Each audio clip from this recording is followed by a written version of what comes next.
ራምቤ ሬዲዮ 98.7 የሰኔ 15 2018 የሰዓቱን ዜና ይዘን ቀርበናል።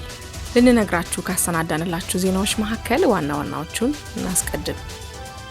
ሚኒስቴሩ ህወሓት ለጦርነት በሚጋብዙ ድርጊቶች ተጠምዷል ስለማለታቸው፣ ፓርቲው በኦሮሚያ የጸጥታ ችግርና ጥቃት ላይ ስጋቱን ስለመግለጹ፣ በትግራይ ወጣቶች ከግዳጅ አፈሳ ለማምለጥ ሽሽት ላይ ናቸው ስለመባሉ ከሀገር ቤት፣ 15 የጤና ባለሙያዎች በኢቦላ ህይወታቸው ስለማለፉ፣ የዚምባብዌ ህገ መንግስት ማሻሻያ ረቂቅ አዋጅ በፓርላማ ስለመጽደቁ ከአፍሪካ፣ ማዕቀብ የተጣለባቸው የኢራን ሀብቶች በሂደት እንደሚለቀቁ ስለመነገሩ ከዓለም አቀፍ።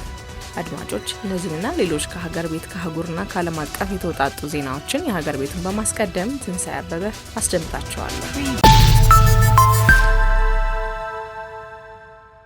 ህወሓት ለጦርነት በሚጋብዙ ድርጊቶች መጠመዱን ሚኒስቴሩ አስገነዘቡ። የውጭ ጉዳይ ሚኒስቴሩ ዶክተር ጌዲዮን ጢሞቴዎስ በሰሜን ኢትዮጵያ አዲስ ግጭት ሊቀሰቀስ እንደሚችል አስጠንቅቀዋል። ሚኒስቴሩ በለንደን በተካሄደ የቻታም ሀውስ ውይይት ላይ እንደገለጹት በሰሜን ኢትዮጵያ በከባድ ትግል ተገኝቷል ያሉት ሰላም በአደጋ ላይ መሆኑን ገልጸዋል።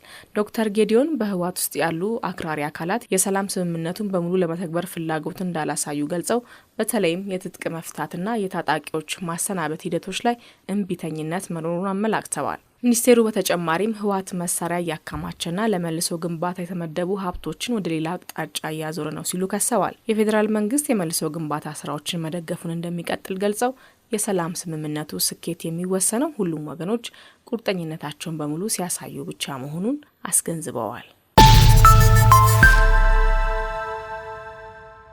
ፓርቲው በኦሮሚያ የጸጥታ ችግርና ጥቃት ላይ ስጋቱን ገለጸ።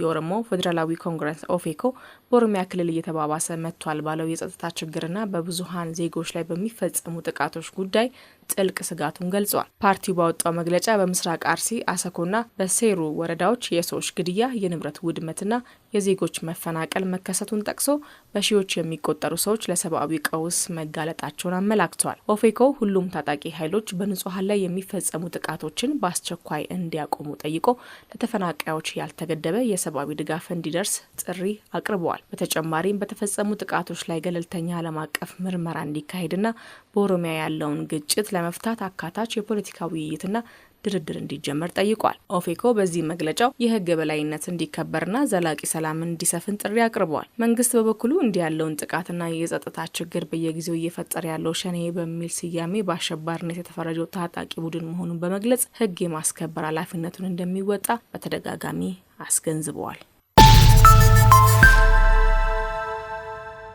በትግራይ ወጣቶች ከግዳጅ አፈሳ ለማምለጥ ሽሽት ላይ ናቸው ተባለ። በትግራይ ክልል እየተካሄደ ነው በተባለው የግዳጅ ወታደራዊ ምልመላ ምክንያት በርካታ ወጣቶች ከክልሉ ወደ ሌሎች የኢትዮጵያ አካባቢዎች እየሸሹ መሆናቸውን ነዋሪዎች ገልጸዋል። የፈረንሳይ ዜና ወኪል ኤኤፍፒ እንደዘገበው አንዳንድ ወጣቶች ከአፈሳ ለመዳን ተደብቀው እየኖሩ ሲሆን እንቅስቃሴዎችም መስተጓጎላቸው ተገልጸዋል። ህወሓት በበኩሉ ምልመላው በፈቃደኝነት እንደሚካሄድ በመግለጽ የግዳጅ ምልመላ ክሶችን አስተባብሏል። ከቅርብ ጊዜ ወዲህ በትግራይ ያለው የፖለቲካና የጸጥታ ውጥረት እየተባባሰ በመምጣቱ እንደገና ግጭት ሊከሰት ይችላል የሚል ስጋት ተፈጥሯል። የአፍሪካ ህብረትና የአሜሪካ መንግስት ጨምሮ ዓለም አቀፍ አካላት በበኩላቸው ሁሉም ወገኖች ውጥረቱን ከሚያባብሱ እርምጃዎች እንዲቆጠቡ ጥሪ አቅርበዋል።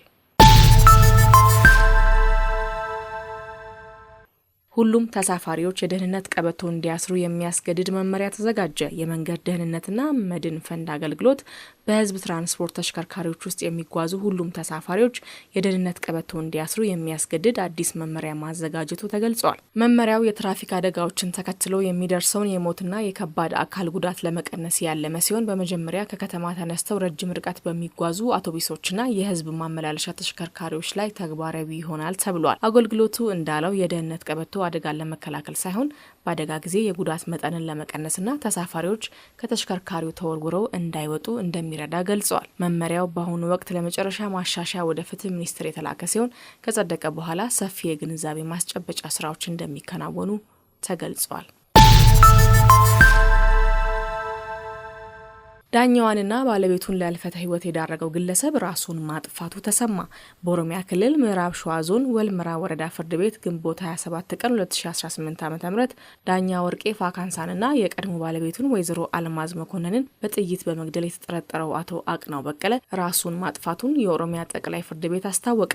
ፍርድ ቤቱ እንደገለጸው ተጠርጣሪው በሕክምና ላይ ከነበረበት ጳውሎስ ሆስፒታል ለመውጣት ዝግጅት በሚደረግበት ወቅት ከ3ኛ ፎቅ መስኮት በመዝለል ህይወቱን አጥፍቷል። አቶ አቅናው በቀለ ከባለቤቱ ጋር ፍቺ መፈጸሙን ተከትሎ በነበረ የንብረት ክፍፍል ክርክር ጉዳይ ላይ የውሳኔ ችሎት ሲካሄድ ተኩስ በመክፈት ዳኛዋንና የቀድሞ ባለቤቱን መግደሉ ይታወሳል። የፌዴራል ጠቅላይ ፍርድ ቤት ጥቃቱን በህግ የበላይነትና በዳኝነት ነጻነት ላይ የተሰነዘረ ከባድ ጥቃት ሲል በማውገዝ የዳኞችና የፍትህ ባለሙያዎች ደህንነት እንዲጠናከር ጥሪ አቅርበዋል። 15 የጤና ባለሙያዎች በኢቦላ ህይወታቸው ማለፉ ተገለጸ። በዲሞክራቲክ ሪፐብሊክ ኮንጎ የተስፋፋ ባለው የኢቦላ ወረርሽኝ 75 የጤና ባለሙያዎች መያዛቸውንና 15 የሚሆኑት ህይወታቸውን ማጣታቸውን የዓለም ጤና ድርጅት ገለጸ። ድርጅቱ የጤና ባለሙያዎች መጎዳት የህክምና አገልግሎትን እያስተጓጎለ መሆኑን በመግለጽ በቂ የመከላከያ ቁሳቁስና ስልጠና በአስቸኳይ እንዲቀርብ ጠይቋል። በአሁኑ ወቅት በ3 ግዛቶች በሚገኙ 33 ለይቶ ማቆያ ጣቢያዎች ወደ 900 የሚጠጉ ታማሚዎች እየተመዘገቡ ሲሆን 232 ሰዎች ህይወታቸውን ማጣታቸው ተነግሯል። ከሟቾቹ 95 በመቶ ያህሉ በኢቱሪ ግዛት መመዝገባቸውም ተገልጿል። የዚምባብዌ ህገ መንግስት ማሻሻያ ረቂቅ አዋጅ በፓርላማ ጸደቀ። በዚምባብዌ የፕሬዝዳንቱን ስልጣን ያራዝማል የተባለው አከራካሪ የህገ መንግስት ማሻሻያ ረቂቅ አዋጅ በሀገሪቱ ብሔራዊ ምክር ቤት በከፍተኛ ድምጽ ጸድቋል። ረቂቁ 216 የፓርላማ አባላት ድጋፍ ሲያገኝ 42 አባላት ተቃውመውታል። የፓርላማ አፈ ጉባኤ ፓርላማው ህገ መንግስቱ የሚጠይቀውን የ2/3 አብላጫ ድምጽ ማሟላቱን ገልጸዋል። ረቂቅ አዋጁ አሁን የተሟላ አዋጅ ለመሆን አንድ ተጨማሪ ደረጃ ብቻ እንደቀረው ተገልጿል።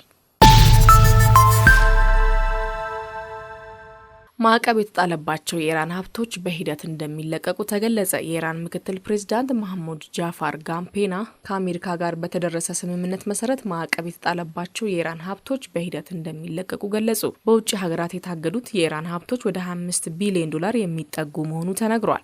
እንደ ምክትል ፕሬዝዳንቱ ገለጻ የሚለቀቁት ሀብቶች በመንገድ፣ በአውሮፕላን ማረፊያና በሌሎች መሰረተ ልማት ፕሮጀክቶች ላይ በማዋል የህዝቡ ኑሮ ለማሻሻል ይውላሉ። በሌላ በኩል የአሜሪካ ፕሬዝዳንት ዶናልድ ትራምፕ ኢራን ወደ ድርድር የተመለሰችው በድካም ምክንያት ነው ሲሉ ገልጸዋል። በተጨማሪም ኢራን በአሜሪካ በኩል ተጨማሪ የገንዘብ ድጋፍ እንደማታገኝ አስረግጠዋል። ይህ ከሆነ የኢራንና የአሜሪካ ግንኙነት ወደ አዲስ ምዕራፍ ሊገባ ይችላል የሚል ግምት ተሰጥቶታል። አድማጮቻችን ዜናዎቻችን አብቅተዋል። ከመሰናበታችን በፊት የነገርናችሁን የዜና አርዕስቶች እናስታውሳችሁ። ሚኒስቴሩ ህወሓት ለጦርነት በሚጋብዙ ድርጊቶች ተጠምዷል ስለማለታቸው፣ ፓርቲው በኦሮሚያ የጸጥታ ችግርና ጥቃት ላይ ስጋቱን ስለመግለጹ፣ በትግራይ ወጣቶች ከግዳጅ አፈሳ ለማምለጥ ሽሽት ላይ ናቸው ስለመባሉ ከሀገር ቤት፣ 15 የጤና ባለሙያዎች በኢቦላ ህይወታቸው ስለማለፉ፣ የዚምባብዌ ህገ መንግስት ማሻሻያ ረቂቅ አዋጅ በፓርላማ ስለመጽደቁ ከአፍሪካ፣ ማዕቀብ የተጣለባቸው የኢራን ሀብቶች በሂደት እንደሚለቀቁ ስለመነገሩ ከዓለም አቀፍ። አድማጮቻችን ለሰዓቱ ያዝናቸው ዜናዎች እነዚህ ይመስሉ ነበረ። ከዜናዎቹ ጋር ትንሳኤ አበበ ነበርኩ። ከቀሪ አራም ሬዲዮ ዝግጅቶች ጋር መልካም ጊዜ ሆነላችሁ።